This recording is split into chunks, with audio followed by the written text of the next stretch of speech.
So I mentioned there is a Vyāsa Pūjā book, which is published for Śrīla Purī Mahārāja every year, but it comes out at the end of Kartik, at the time of his Tirobhav. So Kartik Vrata starts in just a few days on this coming Purnima, something like 2 weeks from now. So Śrīla Purī Mahārāja's appearance in this world was in the year 1897. 1897. 1897? Is that right? 18. What? I think it's 1898. No, there were three in a row. Śrīdhara Mahārāja was born in 95. Prabhupāda was born in 96, 1896. And Śrīla Purī Mahārāja was born in 1897. I'm pretty sure. Anyway, but it may be 1908. You can look and clarify that for us. It should be mentioned here somewhere. Then his disappearance was 102 years later, at the end of Kartik, next to the last day of Kartik. And he was residing in Jagannath Puri at that time. Jagannath Puri is known as the Vipralambha-dhāma, the place where the Lord and his devotees feel intense separation. Jagannath himself feels great separation for Vrindavan. That is why he looks the way he does. There is one story that the man came, Vishvakarma, or someone came for carving the deity of Jagannath for this king, I guess, Indradumna. So there was some agreement between the Shilpi and the king that he should not look at the work as it is going on. And one big piece of wood they found in the sea. One special log appeared in the sea at that time. And no one could carve this. This wood was so hard, whoever attempted to carve the wood would break their hammer and chisel. So then finally Vishvakarma came from Swargaloka or somewhere, he came. And this arrangement was made. He would carve the deity of Jagannath, Subhadra and Baladev. But the king should not look. So every day the king would hear this sound of tack, tack, tack, cutting the wood, beating the hammer and all these things. They would hear that. And the work is going on. Then one day there was no sound. And for many hours or some time there was no sound. The king became very anxious. Something has gone amiss. There's no sound. He could not resist. He opened the doors. As soon as he opened the doors, this Vishvakarma just vanished, went back to the heavenly planets, and the story says, left the work incompleted. He had not finished the work of Jagannath, carving the deities. But Indradumna accepted. Everything is done by the arrangement of Kṛṣna. Everything is the arrangement of the Supreme. Oh, what is carved here, what is made here, that is accepted, and the worship of Jagannath began. So one story is, that is how the shape of Jagannath appeared. However, there is another incident, and that is the most original incident, how this shape of Jagannath appeared. What do you see about Jagannath which is most prominent? There came the flowers. Yeah. The eyes. Okay, so you take care of the flowers. The eyes of Jagannath, they're most big and you see them most prominently. Well, why the eyes are so big like that? Because once in Dwarka, there was a conversation going on between some of the members of the Yadu dynasty. And they were discussing about Vrindavan. They were discussing about the residents of Vrindavan. And Kṛṣna, Dwarka Kṛṣna, was in another room. And he overheard the conversation. They're talking about Vrindavan. That is my old playground. All my old friends are there. My mother, Yasoda, my father, Nanda Maharaj, all my cowherd boyfriends and cowherd girlfriends.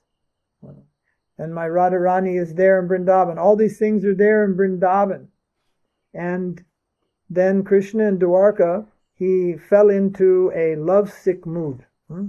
Lovesick mood. And that mood was so deep, it became trance. It became trance. What happens if you see something very beautiful, very wonderful? You go, wow.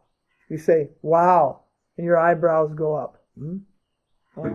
You remember something that's very wonderful. Your eyes go up. So Krishna's eyes went up like this big. They became like this big. And his body became hard as stone, hard as wood. And he became very rigid like this. His arms went like this. And he just fell on the ground. And he was in frozen mode. Frozen condition, and eyes were huge. When he fell over, he made a noise. Some noise was heard. In the next room, Baladev suddenly entered Krishna's quarters. Baladev. And seeing the condition of his brother, he is also from Vrindavan, and seeing Krishna in that deep trance of remembering Vrindavan, that's called Vipralambha, separation. He's feeling the separation in the memory of Vrindavan. Do you follow? That has caused him to take that form, ecstatic form. And Balaram also, by association of Krishna's samadhi, Krishna's trance, Baladev also entered that mood, and he fell over. At that time, then, Subhadra, the sister of Balaram and Krishna, she also entered the room.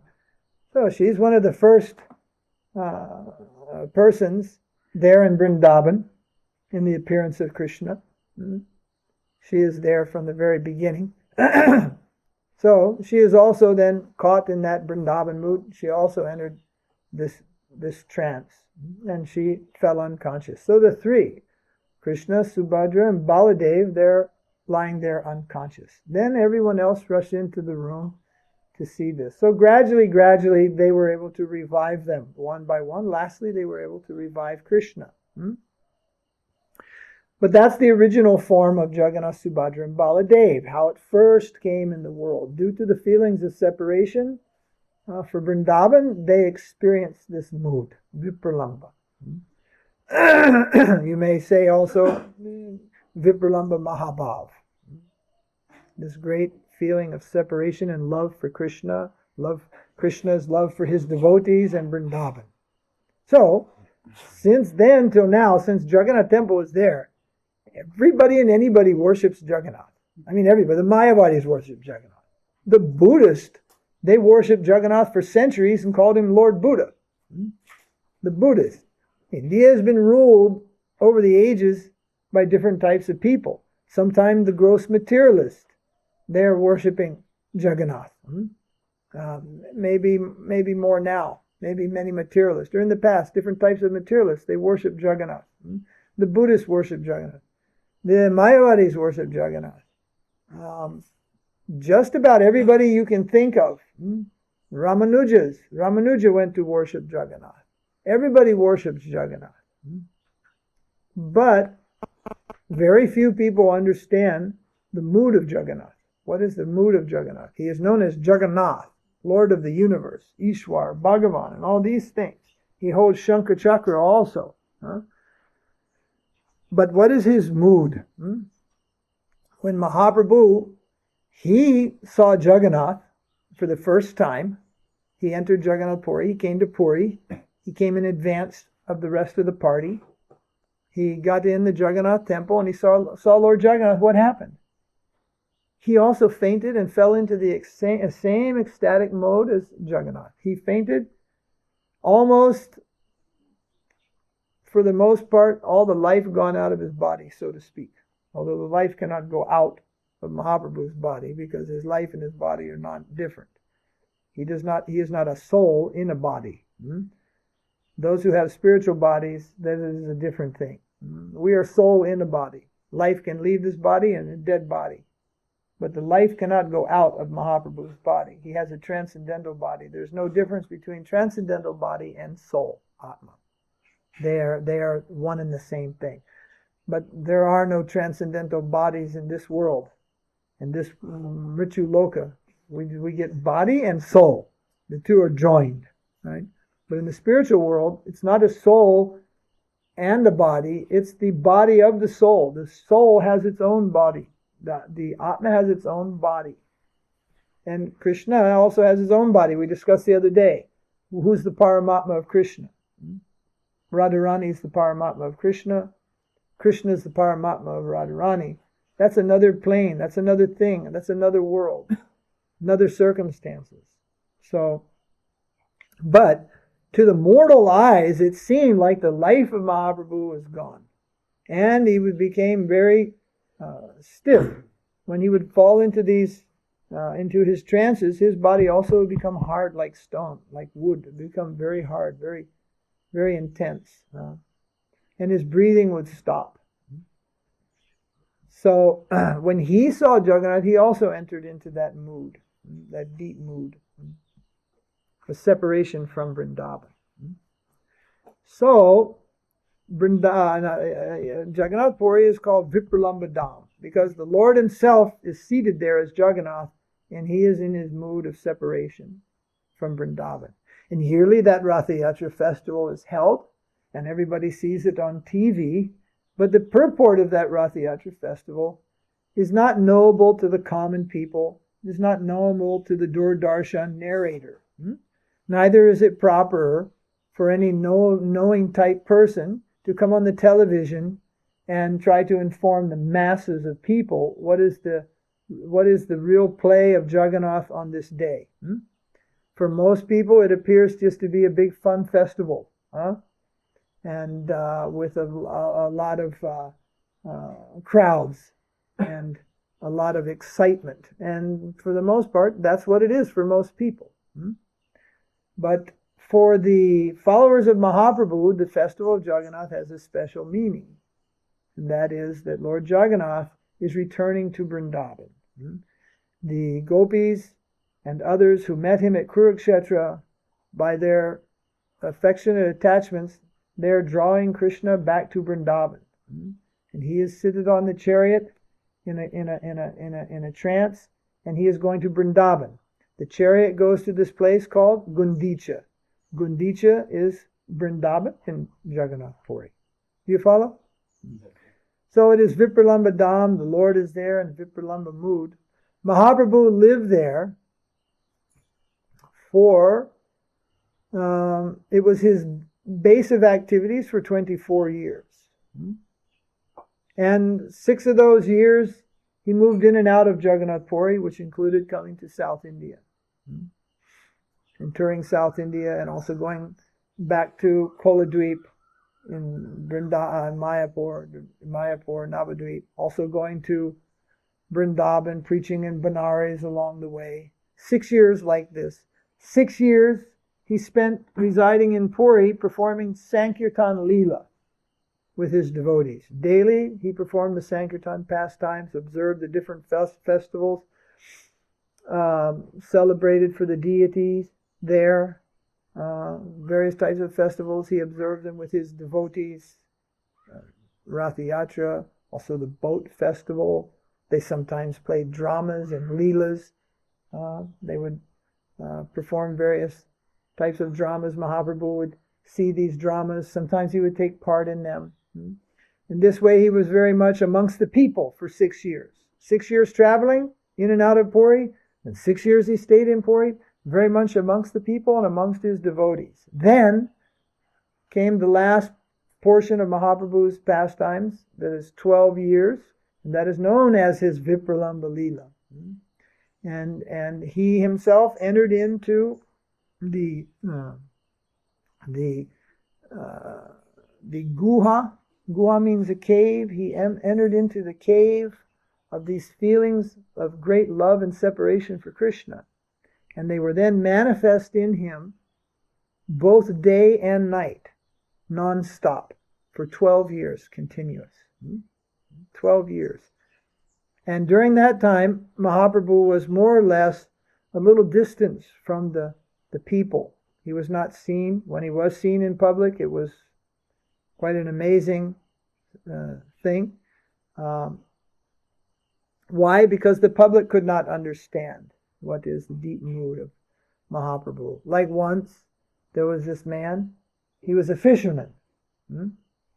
And Mahaprabhu had fallen down in the ocean. There were no devotees around. He had fallen in the ocean. The ocean in Puri has a very strong current. If you jump in the water here, within 10 minutes, you're 50 or 100 meters there, down the beach. It pulls you to the left. Mahaprabhu, when he saw the ocean, somehow he escaped out of his room. His room had no windows and only one door, and the walls are stone and they're this thick. And Mahaprabhu would stay in his room and he would chant all night. Sometimes it would become quiet. When it would become quiet, his servants would open the door and look to see if he is resting or if he is okay. And sometimes when they opened the door to look, he wasn't there. He would vanish. He would just walk right through the walls. And he would walk out into the town of Puri in the middle of the night. Sometimes they'd find him at the gate. Sometimes he'd be laying down in the cow shed later. They would find him in some unconscious condition.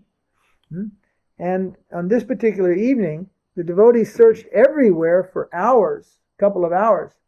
They couldn't find him. Then, suddenly, this fisherman, you have seen down on the coast, the fishermen fish at night. They take their little boats, and they have a light, and they go out and they fish at night, all along the coast here in India. So one fisherman came running up the beach in a state of madness, shouting, "Hari, Hari, Hari, Hari, Hari, Hari." He was just running this way, that way, kind of up and down, incoherently shouting, "Hari, Hari, Hari, Hari." So Swarup Damodar, to other people, looked like a fisherman gone crazy, gone mad, lost his sanity. Swarup Damodar recognized that this man is exhibiting the symptoms of bhava and prema. He's ecstatically chanting the holy name of Kṛṣna, shouting Hari, Hari. So they approached him and calmed him down and asked him, "Have you seen Mahaprabhu?" He said, No, I saw a ghost. I saw a ghost. I've been contacted by, I touched a ghost. The ghost jumped in me. A ghost has got me. Hari, Hari. The ghost has got me. And he's shouting, Hari, Hari. So Swarup Damodar says, no, that's not possible. If the ghost has the man, he doesn't shout Hari, Hari. Because if the man shout Hari, the ghost will go. The ghost cannot remain where the name of Bhagavan is present. So, no, I said, "You have seen Mahaprabhu?" And then the man said, No, I know what Mahaprabhu looks like. Very tall, very beautiful, fair features, gorgeous Lord. We all know what he looks like. But this thing I touched, it was something different. It was a ghost for sure. It was a ghost. It was very long. I think they measured something by cubits. Means, I think Śrīla Prabhupada said it was 12 feet long. It was 12 feet long. And but Swarup Damodar was convinced, no, he's found Mahaprabhu. He said, no, I caught this dead body in my net. It's 12 feet long. And when I touched it, a ghost grabbed me. Right? So they said, okay, take us to where that place is. And so they went to where he had beached his boat and his nets were there. And there was Mahaprabhu. And his stretch of his body was 12 feet. That's nearly 4 meters in length. His normal height was a little over 2 meters plus. And on that time, it was 4 meters in length. So no ordinary person can understand the depth of the Lord's feelings of love. And so seeing that very ordinary man, fisherman, thought he was inhabited by a ghost. He had the experience of Mahaprabhu, and in that state he touched him and just got himself,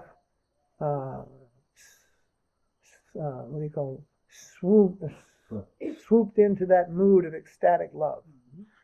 So from the very beginning, you see Kṛṣna himself, He remembers his devotees in Vrindavan. He enters that mood. Then Baladev sees him. He contacts. He enters that mood. Subhadra sees him. She contacts. She enters that mood. Mahaprabhu comes to Puri. He sees him. He enters that mood. The fisherman who has no regulative principles, he's probably not a member of any of the three or higher castes. Maybe he's not even a Sudra. Along the coast, there are many people, they don't even come from India. You go to the coast, you'll see Somali people are down there, Africa people, so many people are down there on the coast, because just across the ocean is Africa. On the coast, so much mixing goes on. Sometimes the people found along the coast, they're not even in the four varnas. Sudra, Vaishya, Kshatriya, or Brahman. They're not even in the caste. But let's assume, okay, he was something, a fisherman. Or that's called outcast. Something like that, you see. But he came in contact, direct contact with Mahaprabhu. That's a very rare thing. And he was experiencing love of God. And ecstatically he was chanting the holy name. The experience was such that he couldn't even himself understand what it is or what it was. And in his own simple thinking, he thought he'd been captured by a ghost. But he came in contact with that. And he wasn't even a man of the regular principles. He had no, maybe anything. Probably not even going to the temple or anything. Maybe not even allowed in the temple. Maybe so out from society because of his occupation and such. But he became a recipient of love of God because he came in contact with those who are the abode of love of God. So, since those days until now, many great devotees prefer Jagannath Puri above all places for their bhajan and their bhajan. Three places are significant for Gaudiya Vaishnavas: Vrindavan, Mayapur, and Jagannath Puri. And of course we find our acharyas and great devotees living in all three of these places at different times. But this Jagannath Puri, it has its profound significance in relation to Vipralambha. And many of our devotees, our acharyas, they have chosen to live there, perform their bhajan, particularly Bhakti Vinod Thakur performed his bhajan there for many years. Srila Bhakti Siddhanta was born there in Jagannath Puri and also performed Vipralambha bhajan in Puri in the last days of his life. And Śrīla Purī Mahārāja chose that place to remain for the last years of his life, immortal life. Last years of the life here in this world are the beginning years of life in eternity. That which is the end is not the end, it's the beginning. The senior years of the Vaiṣṇava here, last years, they are the beginning years of eternity.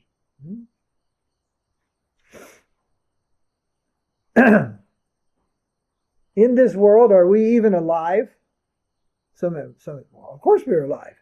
Then why they call it Mrityu Loka? If this world is called Mrityu Loka, means a place of death, then maybe we're not even alive yet. Some extreme thinking. But he reasons ill who say that Vaishnavas die when thou art living still and sound. The Vaishnavas die to live. Real life is on the other side. This so-called life is simply a process of death. That's all. It's a slow process of death. It may take 1 year. It may take 50 years. It may take 150 years. But the so-called life of this world is simply the process of janma, mrityu, jara, vyādi, birth, death, old age, and disease. First birth, then actually there are 6 transformations, how the body goes. First birth, then growth, then duration, then reproduction, then dwindling, then death. We're caught in that process. Life is not here. Transitory. You see your baby picture. You look nothing like the day you were born. Only maybe in the eyes there's some glimmer of the soul. They say the soul is seen through the window of the eyes. You change. You see so many pictures of yourself, friends, and others. Change. Sometimes you can't even recognize. Nothing is there. Change. Always changing. Scientifically, they say every atom in your body changes every 7 years. So when you're 7, by the time you're 14, there's no part of you that's still with you that was here before. It's all gone. And you're a new body. And it just keeps changing and changing. This is not the world of life. This is called Mrityu-loka. This is the world of death. Vaikuntha means the plane where there's only life, there is no death. Everything lives there, and life is eternal. Life lives forever. The Atma is eternal. The only thing living here is the Atma. As soon as the Atma leaves, this body is dead. That fish is dead. That tree is dead. You've heard me explain many times, where's the Atma in the coconut tree? It's in the top of the tree, not in the bottom. In the mango tree, the Atma is in the root. There's one particular root, if you cut it, the whole tree dies. The coconut tree, you can cut all the roots off the coconut tree and it comes back. But there's a piece in the coconut tree in the top, if it cracks, or that big black bug even bites it, that's it. It's gone. The Atma of the coconut tree is in the top, most trees in the bottom. Everything has an Atma. As soon as the Atma finds the living condition in the body not favorable, it goes. And that body becomes a dead body. So, nothing is living here except the Atma. And the Atma is simply running from one body to the next, to the next, to the next, until it reaches Vaikuntha. Then it lives forever. It is eternal. Life is eternal. But life is not eternal in Mrityu-loka. So, what was I saying? So, many of the devotees have chosen Jagannath Puri as their preferred place of bhajan, particularly in their last days. Many great acharyas. So today is being remembered as it is the day of Śrīla Purī Mahārāja's appearance in the world. So both myself and Vishnu Maharaj have written some offering to Śrīla Purī Mahārāja, which is going in the Vyāsa Pūjā book. So we'll read those 2 offerings. And then we will also read an article that Śrīla Prabhupāda wrote in 1936 called The Universal Teacher. Hare Kṛṣna.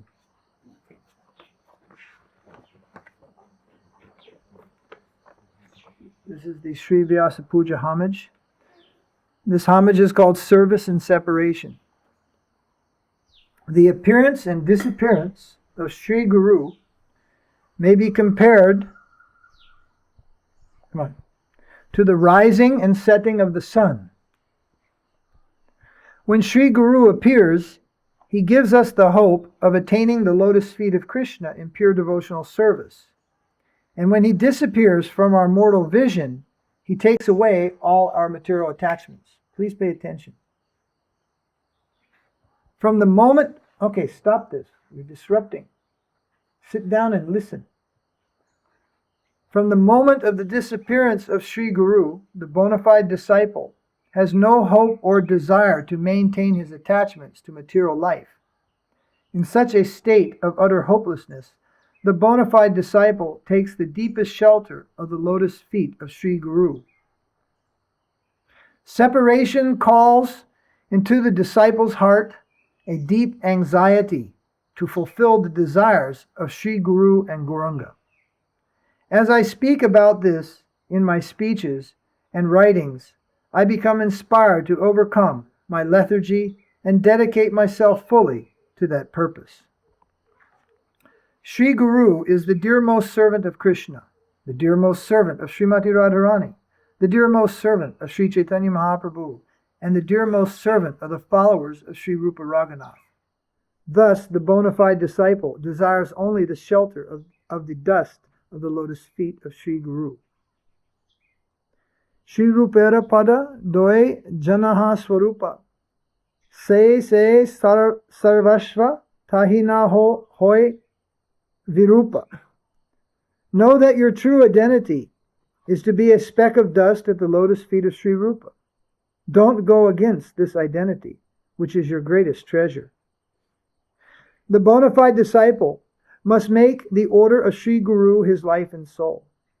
For without following the order of Sri Guru, one cannot make progress on the path back to Godhead. If the bona fide disciple pleases Sri Guru by following his instructions, he easily achieves the supreme destination. Na guru apriyam kuruyat tadita pidato piva navamanyet tadvayam napriyam hi samacharet. Never do anything unpleasant to your spiritual master.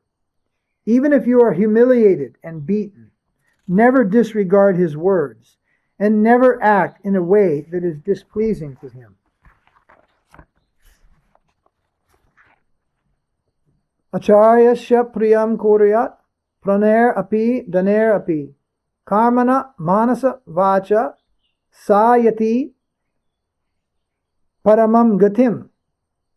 Do things that are pleasing to your spiritual master with your life and your wealth, with your work, with your thoughts, and with your speech, and you will go to the supreme destination.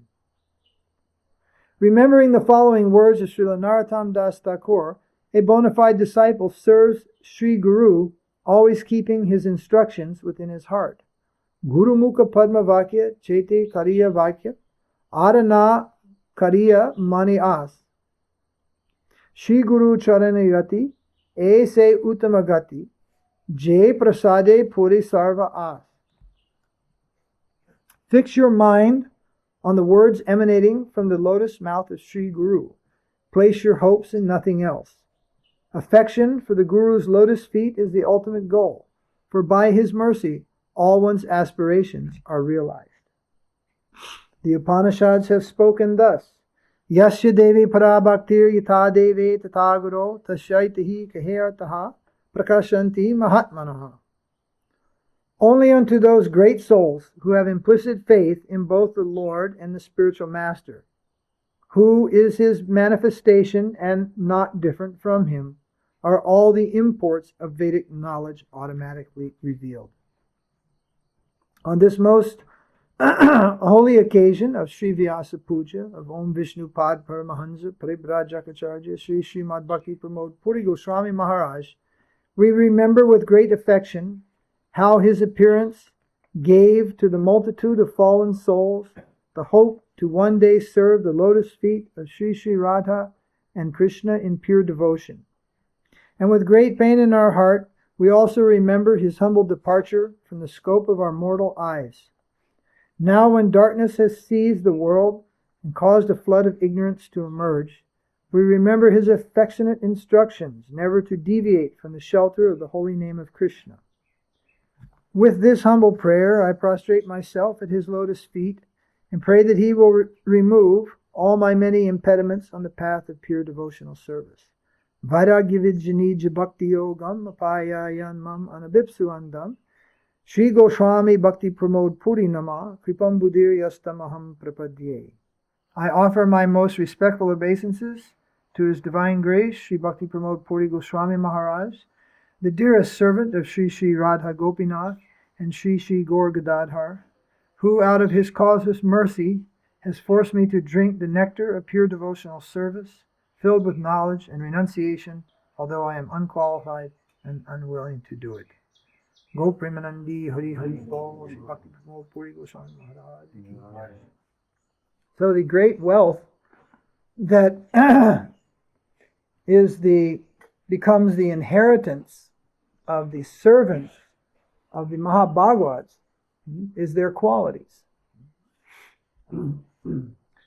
Not anything mundane of this world. Yesterday we were in Melakoti, and or whatever, the day before yesterday, and I mentioned to Sridhar Swami, who was there, I said, generally people worship Yoga Narasingha. I read in one book called Shaligram Kosh. Yoga Narasingha gives liberation and material benefit, or first material benefits, then liberation. So that's why so popular.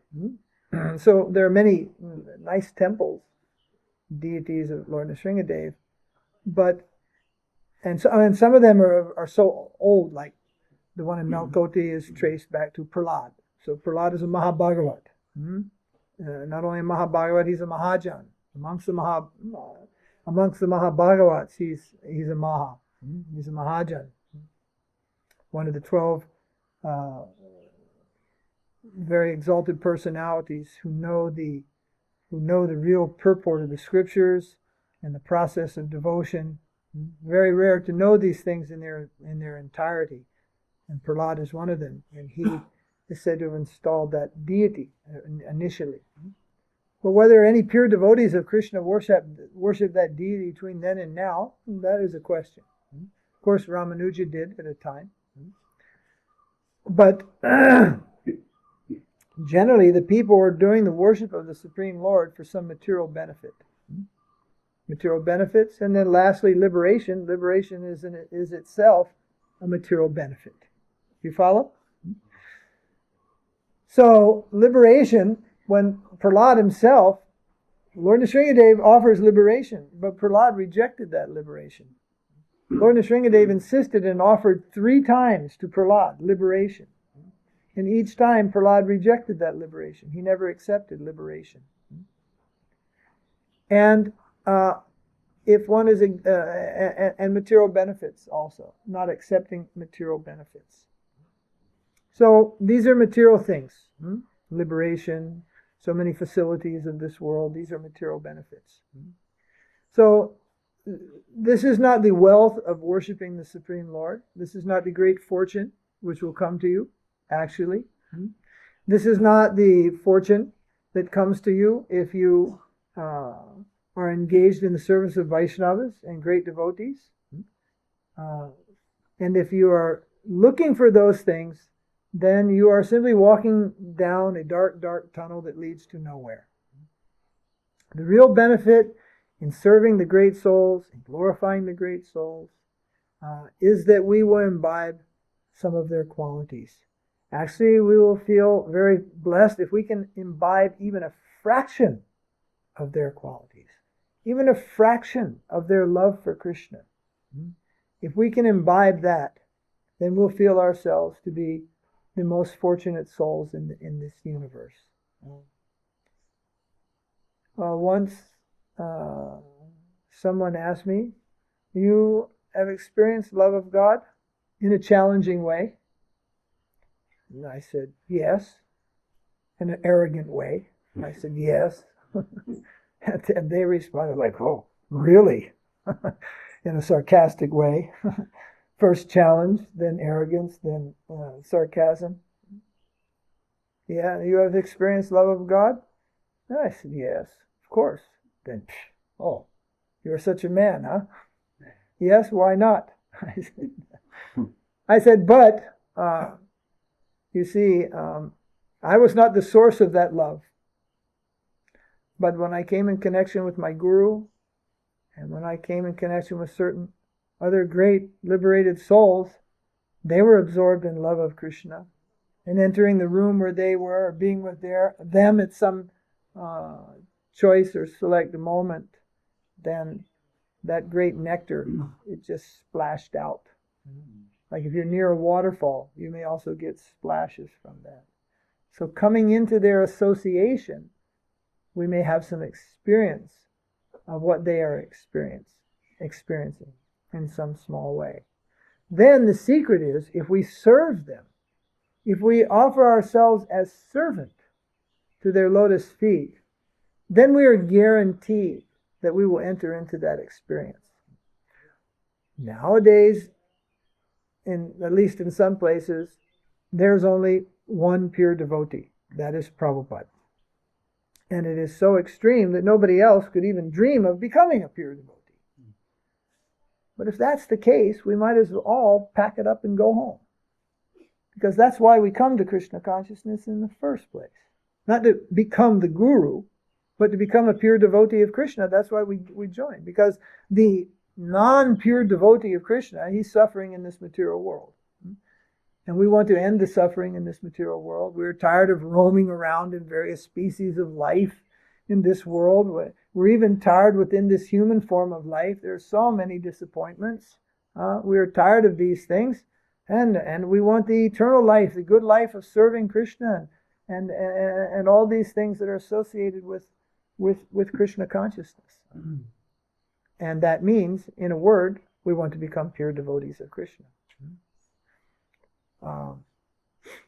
So if we will take up the service of those great souls, then we have a very good chance of becoming a pure devotee of Kṛṣna. One never becomes a pure devotee of Kṛṣna without serving a pure devotee of Kṛṣna. There are some cases where the great souls appear in this world, and even then we find they are serving their gurus. They are serving, like Bhaktivinoda Thakur. Bhaktivinoda Thakur and Srila Bhaktisiddhanta, they have both been taken by very great personalities to be descended personalities. Not raised on the ascending process, but descended personalities. They came to this world from the spiritual sky, from the Leela of Kṛṣna. Just like you see that cover of our Parampara book, there's one Sankirtan party is going on Mahaprabhu at Ratha Yātrā. You know the book? All right? And then the photo of Bhaktisiddhanta is just inset there. The meaning is he came from that Kirtan party. He's not someone of this world who by many lifetimes gradation of pious activities and so forth and coming up and Sukriti and finally then contacting some preaching and lifetimes later becoming a disciple and gradually going upwards. He's taken as a personality who has come out from the spiritual world and come here with a message. Śrīdhara Mahārāja once said he went, I don't know if it may have been after his guru's disappearance or sometime, he heard there are many siddha-mahātmās. Siddha-mahātmās. That means perfected souls in Vrindavan. So he went around to see a few of them. What is this siddha-mahātmā? People are telling he's siddha-mahātmā, perfected Atma. So he went around to see a few of them, and in most cases he was sorely disappointed, and nothing was there, really. But in one or two, and he mentioned one particularly, the person was very impressive. So he listened and he saw him for some time. Śrīla Mahārāja was a much younger man then, maybe 30, 35 years old, something like that. And then he said, I realized that this person was giving his very best to the rules and regulations that govern the devotional world. He was practicing them to the utmost of his ability and trying to reach up to that spiritual platform, and he was, of course, significantly elevated. He said, but at the same time, I realized that my Guru Maharaj has stepped off of that platform down to this world, and he carries the message, the goodwill of all living entities. There's a difference of trying to go up. It's like trying to crawl out of a well, as opposed to someone extending themselves into the well. Or another example is the prison. Sometimes the warden or the person in charge or someone to do some work for the prisoners, he enters the prison. He comes from the free world by his own choice, by arrangement of the state. He goes inside the prison to reform them. Inside the prison there are there are prisoners. They are reforming. They are following the rules. They want to get out of the prison. They're following the program for improvement. Other prisoners are committing more crimes inside the prison. But this person from outside, he comes down, he enters the prison to reform them. Now, fools may think, he's in the prison just like me. But actually, he's not in the prison. He's not under the laws of the prison. And at a chosen time, he returns to his place, which is beyond the prison walls. He has come out from that place to be there, to help them, and he goes back to that place. So Śrīla Mahārāja, he said, he expressed his realization, how his Guru Maharaj has come down with that message of Mahaprabhu to benedict the fallen souls of this world. So, it's a particular situation. Nobody looks at their Guru as a conditioned soul. If you look at your Guru as a conditioned soul, then either one, you don't have a Guru actually, or two, you're making a fence. One of the two. You cannot see your guru as a conditioned soul. Either he came down from that place to do this work, or he came up to that place to do this work. It's difficult to say. But sometimes we have that information. Don't be mistaken. I didn't come down from that place to do this work. I came up to this place to do this work. And for the most part, most of the followers of Mahaprabhu in this world, they do like that. They come up to this platform to do this work of Mahaprabhu and will be taken by their grace back to home, back to Godhead for doing this work. And anyone who takes up the work of Mahaprabhu in the service of Mahaprabhu, in the service of his devotees, is guaranteed the same thing. But there are some. We speak of Śrīla Prabhupāda as having come from the spiritual sky, but nobody knows where he came from. Whereas Bhaktivinoda Thakur, we know his name, in eternal Leela, his Kamala Manjari. And Bhakti Siddhanta is Nayana Mani Manjari. But after that, we don't know. We don't know. We feel that they've come there, from there. Śrīla Mahārāja, Śrīla Purī Mahārāja, Śrīla Prabhupada. We feel that. But who they were there, it is not known. But who Bhaktivinoda Thakur was, Bhaktivinoda Thakur there, who Bhakti Siddhanta was, who they were, came down from the spiritual sky with Mahaprabhu's mission. It's known who they were there in Krishna Leela. And also some things are said about them in Chaitanya Leela also. So, by serving our Guru, by serving the Vaiṣṇavas, by serving these great souls, we will then enter into the realm of pure devotional service. And we will find that the qualities that attracted us to them, we will also imbibe these qualities. Without imbibing those qualities, then we have not been successful in Krishna consciousness. So therefore it is said one should look to himself in time, not all you young, very young devotees, young children and all, but the adults, you should start to see, or how much I'm improving my qualities. There are 26 qualities of a pure devotee. They're listed in several books, Bhakti Rasamrita Sindhu, or Nectar of Devotion, Chaitanya Charitamrita, maybe some other places. We should look to see from time to time if we ourselves are developing any of these qualities. And if we find that we're not, then we should try to increase our earnestness within our heart, our sincerity. Because lack of sincerity, if lack of sincerity is there, like lack of purpose, Guru Maharaj said, Vishnu Maharaj, Srila Vishnu Maharaj said, a lack of purpose. We must be clear on our purpose, why we have come here. What is our purpose here? Nothing to be gained. We have come here to give.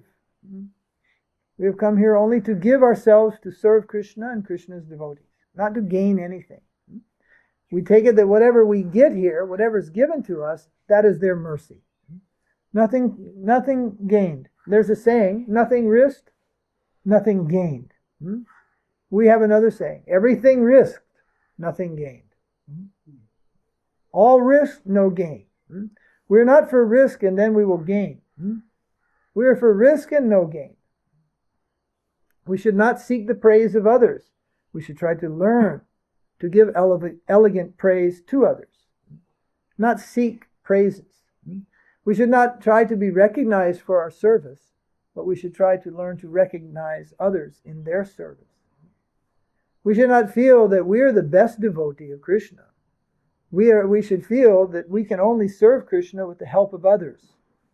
That if Krishna's devotees were put in a line, we would be lucky to be on the list. We would only be listed amongst Krishna's devotees by their mercy. We would be taken there, listed there by their mercy. In the material world, everyone wants to raise their head, be proud. Everyone wants to be number one. Everyone wants to be praised. You meet somebody and they, this Mr. So-and-so, he was MLA, he's this. They tell you all these things, what the person was, and the person's They're just like this, But for a devotee, he puts his head, no, sir, I'm nothing. Nothing is there. Nothing is there. But he's very happy to praise others. Very happy to praise others, praise the service of others, devotees. But not eager for his own praises.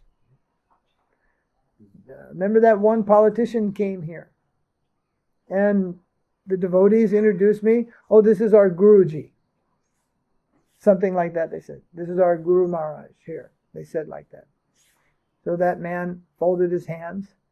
I said, actually, I am the servant of all the devotees here. I am their servant. That is the meaning.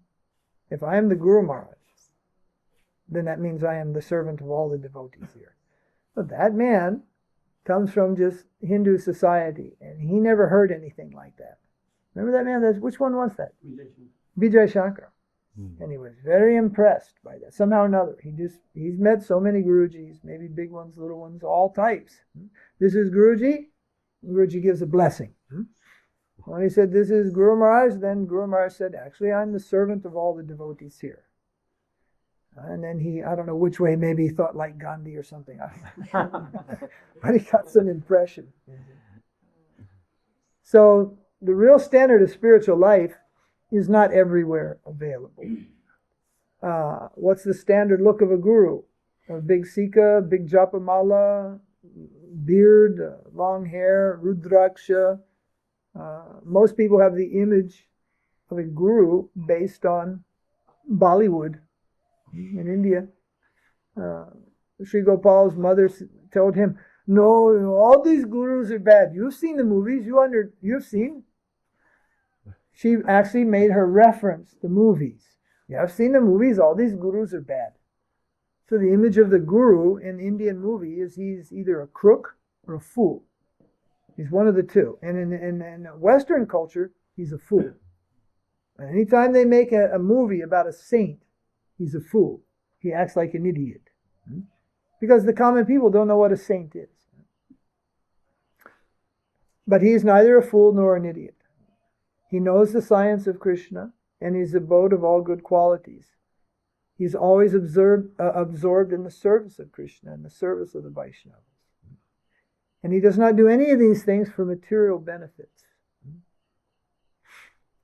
So if we want that standard of purity, then we must serve those great souls.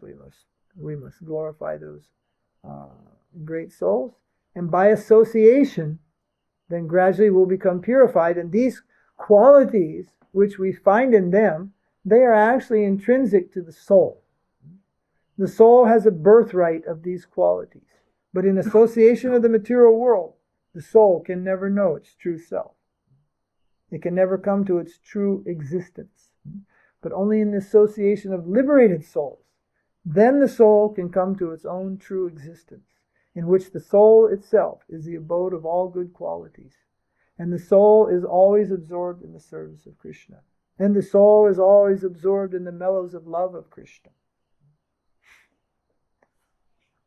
So we were very fortunate, and many of you were very fortunate to have had the direct association of Śrīla Purī Mahārāja at different times over the years. Even some of the children got his association there. Little vāṇī, mostly Vapu, this boy, very fortunate, he touched Śrīla Purī Mahārāja's lotus feet. He got a chance. That is called Vapu. Vapu Seva. The other side is vāṇī.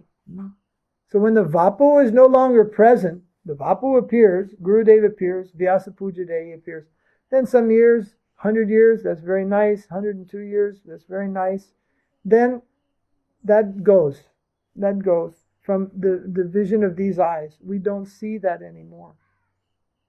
But the vāṇī is there. The vāṇī means the instruction. We must live by the vāṇī, even in the living time of our Guru. Most devotees, historically, don't actually get to spend that much time with their Guru. Like here I'm living with all of you, and you have spent hundreds and hundreds of hours with me. Most of Śrīla Prabhupāda's disciples never got a chance to talk to him. Many of Śrīla Śrīdhara Mahārāja's disciples, they never got a chance to talk to him. Some of them live with him for 40 years. You see? But one thing is common, shared by both. Those who have had a lot of association and service of their guru and those who haven't. Actually, the two things that are common is all have service. Either close or at a distance. All must be engaged in service. In both categories, both must take the instruction, the order of their guru, the teachings of their guru as their life and soul, the vāṇī. One may not have personal service, but if he follows the vāṇī, he'll be successful. If one does not follow the vāṇī, but yet has personal service, sometimes he gets classified as a fly. Because a fly is very close physically to the guru, but he's just an irritation. Of the two, the vāṇī is most important. Following the instructions, learning the teachings, following the order. This is most important. If we have chance to serve our guru personally in some way, I always like to remember the service that I had for Śrīla Prabhupāda on different occasions, or a little bit service of Śrīdhara Mahārāja on some even less occasions, or some service to Śrīla Purī Mahārāja. But that thing which is most important is their instruction. And their instruction has come to us in two ways. One by their words and the other by their example.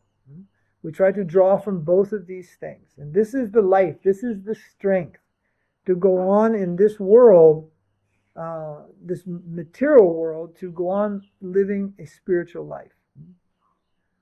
And not succumb to the plane of Maya.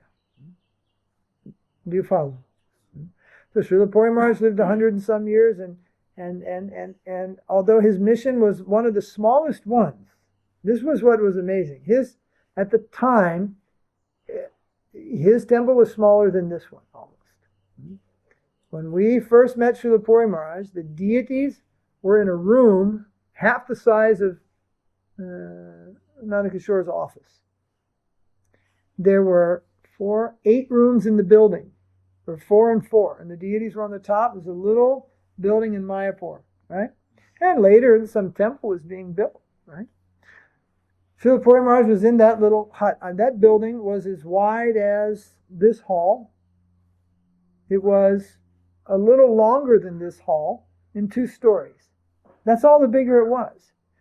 Yet people from great institutions, even like ISKCON, Sridhar Swami, who was here, he came and Śrīla Purī Mahārāja and got Narasingha mantra from him many years ago.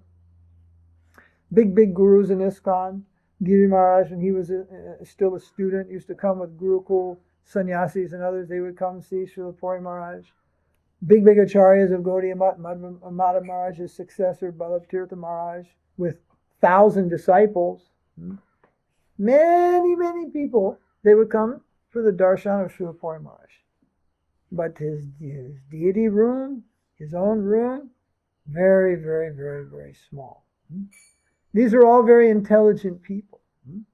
The average people, they're walking right past Śrīla Purī Mahārāja and they're going up to ISKCON because it's big, or they're going to another big Gauḍīya Mutt because it's big. It has a big gate with lights, so they go there. And they walked, thousands of people every day just walked right past Śrīla Purī Mahārāja. It's just a small hut. Let's go to the big temple. Let's go to the big temple. But many very intelligent devotees, even they themselves, were the heads of those big temples, big institutions, and had many success stories in their Kṛṣna conscious lives. They had the good intelligence and the good fortune to come and take the inspiring darshan of Śrīla Purī Mahārāja.